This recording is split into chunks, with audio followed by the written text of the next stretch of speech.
దీంట్లో కొన్ని కీలకమైనటువంటి అంశాలను ఒకసారి మనం మాట్లాడదాం సార్. ఇరాన్లో ఉన్నటువంటి కొన్ని ప్రధానమైనటువంటి నగరాలను టార్గెట్ చేసుకొని అమెరికా బాంబులు వేస్తోంది. బందర్ అబ్బాస్ ఇది అతిపెద్ద వాణిజ్య కేంద్రం, నౌకాశ్రయం కూడా అక్కడ ఉంది. సో దాని మీద బాంబులు వేసింది. తో పాటు బుషెహర్ ఇక్కడ అణు విద్యుత్ కేంద్రానికి కీలకమైనటువంటి నగరం, దానిపైన దాడులు చేసింది. తో పాటు పర్షియన్ గల్ఫ్లో ఉన్నటువంటి అతిపెద్ద ద్వీపంగా ఉన్నటువంటి కేస్లో కూడా అక్కడ ఇరాన్ సంబంధించినటువంటి స్థావరాలు ఉన్నాయి. సో వాటిని ధ్వంసం చేసింది. సో ఇరాన్ను పూర్తి శక్తిహీనం చేస్తూ దాడులు చేస్తోంది. సో ఈ 48 గంటల్లో జరిపినటువంటి దాడుల్లో దరిదాపు వందల మంది ప్రాణాలు కోల్పోతున్నారు, చాలామంది గాయాలపడుతున్నారు. ఇప్పుడు అమెరికా వ్యూహం ఏంటి? ఇరాన్ నుంచి ఎట్లాంటి రియాక్షన్ మనం చూడొచ్చు? ఈ రాబోయే 24 గంటలు ఎట్లాంటి పరిణామాలను ఎక్స్పెక్ట్ చేయొచ్చు? ఇరాన్ ప్రతివ్యూహం ఎట్లా ఉంటుందంటే, అమెరికానేమో దుద్దుడుకపోతుంది, పౌర ఆవాసాల మీద, ముఖ్యంగా మీరు 3 నగరాల మీద దాడి చేసింది. దాంతో పాటు యురేనియం నిల్వల దగ్గర కూడా దాడి చేస్తే అది మాకు యురేనియం నిల్వలకు ఎలాంటి నష్టం కలగలేదు అని చెప్పి కూడా ఇరాన్ ప్రకటించింది. యుద్ధంలో అసత్యాలు అర్ధ సత్యాలే ఉంటాయి కదా శ్రీకాంత్, మొత్తం అసలు సత్యాలు బయటకు రావు.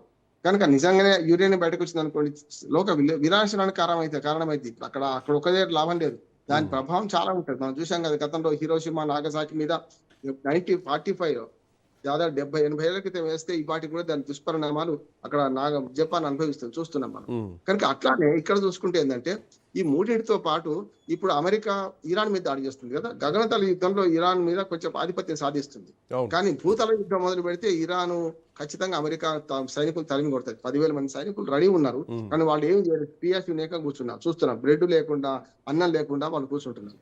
ఇక ఇక్కడ ఏం చేస్తుంది, ఇరాన్ ఏం చేస్తుందంటే, నువ్వు నా దేశం మీద దాడి చేస్తున్నావు కదా అని ఇరాన్ ఇప్పటికే రెండు రోజులకు ముందు పెట్టింది ఏంటంటే, గల్ఫ్ దేశాలు, అమెరికా మిత్ర దేశాలైన గల్ఫ్ దేశాలలో ఓమన్ కానీ, మనకు అటుపోతే బహ్రెయిన్ కానీ, లేకపోతే కువైట్ కానీ, అట్లానే దుబాయ్ కానీ, యుఏఈ కానీ, వాటన్ని మొదలు పెట్టింది, ఇప్పటికే మొదలు పెట్టింది కదా.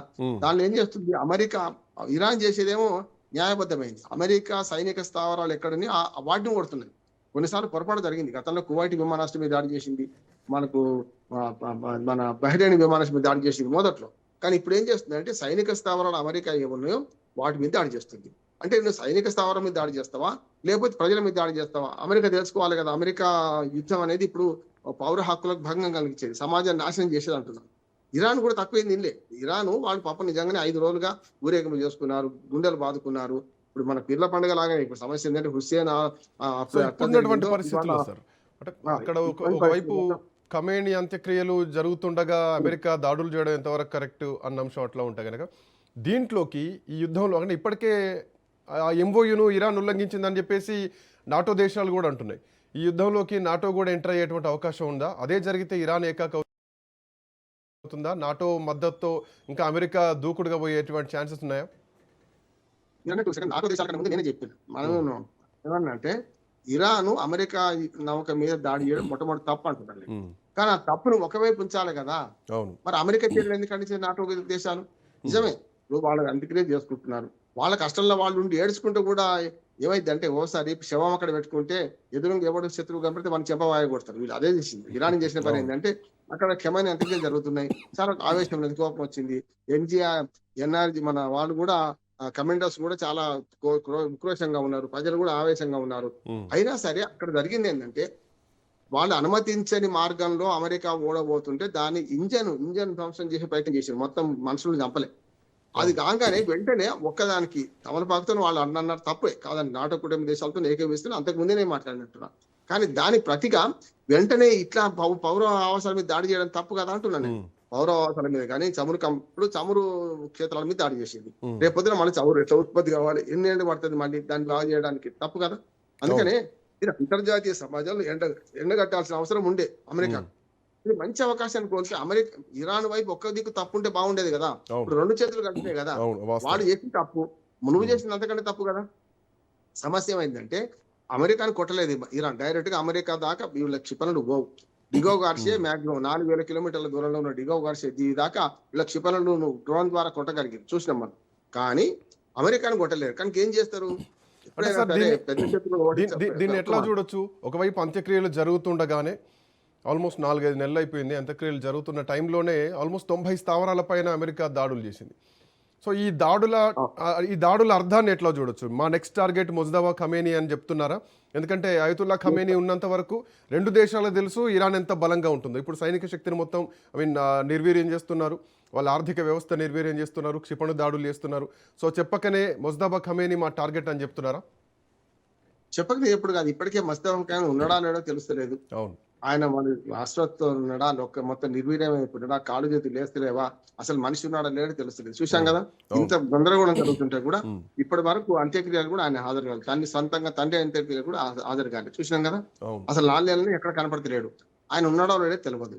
ఇంకోటి ఏంటంటే రెజ్యూమ్ చేంజ్ చేస్తాం అనుకున్న ట్రంప్ ఆ ఆలోచన మొత్తం వాళ్ళ గుల్ల అయిపోయి ఇవాళ రెజ్యూమ్ చేంజ్ కూడా కాదు. నిజంగా చెప్పాలంటే మనకు ఎన్ఆర్జీఎస్ వాళ్ళు ఎవరైతే ఉన్నారో వాళ్ళ కమాండర్స్ ఎట్లా ఉన్నారంటే ఇవాళ అమెరికాతో పూర్తిగా గుండె నిండా ద్వేషంతో ఉన్నారు. ఇవాళ రెజ్యూమ్ చేంజ్ కాదు కదా, ఎవ్వరుంటే వాళ్ళు నడిపిస్తారు. ఎప్పుడైనా నియంత్రణ సమస్య ఎట్లా ఉంటదంటే నియంత పోతే నియంత కొడుకు కానీ మనవడు కానీ 2 నెలల పాప నెల ఉన్నా సరే వాళ్ళు లీడర్ గా అంగీకరిస్తారు, కొట్లాడతారు అంటున్నారు. ఇప్పుడు ఇరాన్ అట్లా లేదు. ముస్తఫా ఖమేని చనిపోగానే మళ్ళీ యుద్ధం ఆగదు అంటున్నాడు. వాళ్ళు ఎంతసేపు అమెరికాకు వ్యతిరేకంగా ఏదైనా సరే చర్య తీసుకోవడానికి సిద్ధంగా ఉన్నారు. తాము నష్టపోయినా సరే రాజు కంటే మొండివాడు బలవంతుడు అని అంటున్నారు. అమెరికా చేయాల్సిన పని ఏంటంటే అంతర్జాతీయ సమాజంలో తమ తప్పు లేదు, ఇరాన్ తప్పు చేసి నిరూపించుకునే మంచి అవకాశం వచ్చింది. నిజంగా చెప్పాలంటే ఇరాన్ తప్పే. నాటో కూటమి దేశాలు అన్నట్టు ఇరాన్ అమెరికా ఓడ మీద దాడి చేయడం, చర్చలు జరుగుతున్న సందర్భాలు 2 ఉన్నాయి. చర్చలు జరుగుతున్నాయి, ఒప్పందాన్ని కుదిరే పరిస్థితి ఉన్నది.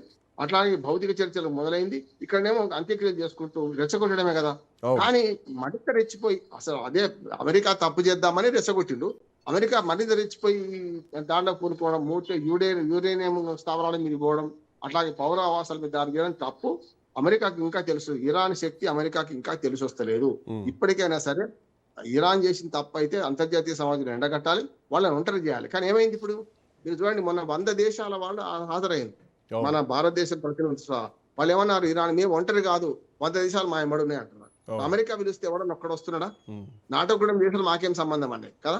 అంతెందుకు ఫ్రాన్స్ అధ్యక్షుడు పిరికి పందాన్ని ఫ్రాన్స్ అధ్యక్షుని వేసిండు, నాటో కూడా దేశాలు అవమానించిండు.